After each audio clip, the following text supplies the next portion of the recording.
അമ്മേ, നിങ്ങൾ രണ്ടുപേരോടും എനിക്ക് കുറച്ച് സീരിയസ് ആയിട്ട് സംസാരിക്കാനുണ്ട്. റിസൾട്ടിന്റെ കാര്യം വല്ലതായിരിക്കും. അതെ, ഞാൻ 10ാം ക്ലാസ് കഴിഞ്ഞ് +1 കയറാൻ പോവുകയാണ്. ഇന്നലെ വരെ കളിച്ചു നടന്ന കൊച്ചു കുട്ടിയല്ല ഞാൻ. ഇപ്പൊ ഞാനൊരു മുതിർന്ന കുട്ടിയാണ്. സ്വന്തമായി തീരുമാനങ്ങൾ എടുക്കാനുള്ള ഒരു പ്രാപ്തിയായി എനിക്ക്. അയ്യോ, അമ്മ അറിഞ്ഞില്ല മോനെ, മോൻ ഇത്രയ്ക്ക് കാര്യപ്രാപ്തിയൊക്കെ ആയെന്ന്. എന്റെ കുഞ്ഞിത്രയൊക്കെ വളർന്നെന്ന് അമ്മ അറിഞ്ഞോ? ഓ അമ്മ, ഞാനിതൊന്ന് പറഞ്ഞ് മുഴുവിപ്പിച്ചോട്ടെ. എന്തോ പറഞ്ഞാലും എനിക്ക് ഇടയ്ക്ക് കയറി സംസാരിക്കുന്നത്. ഇതുവരെ അമ്മയ്ക്ക് ഒരു മാറ്റവും ഇല്ലല്ലോ.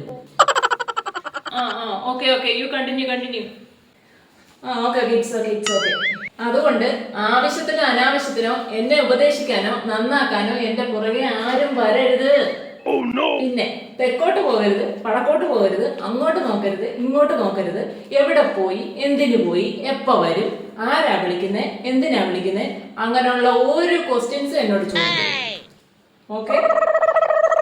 ഞാനൊരു മുതിർന്ന കുട്ടിയാണ്. എനിക്ക് എന്റെ കാര്യങ്ങൾ നോക്കാനെല്ലാം അറിയാം. അതുകൊണ്ട് എന്നെ ഒന്ന് സ്വയം പര്യാപ്തനാക്കൂ. സ്വയം പര്യാപ്തന ആയിക്കോ, നീ ആയിക്കോ മോനെ.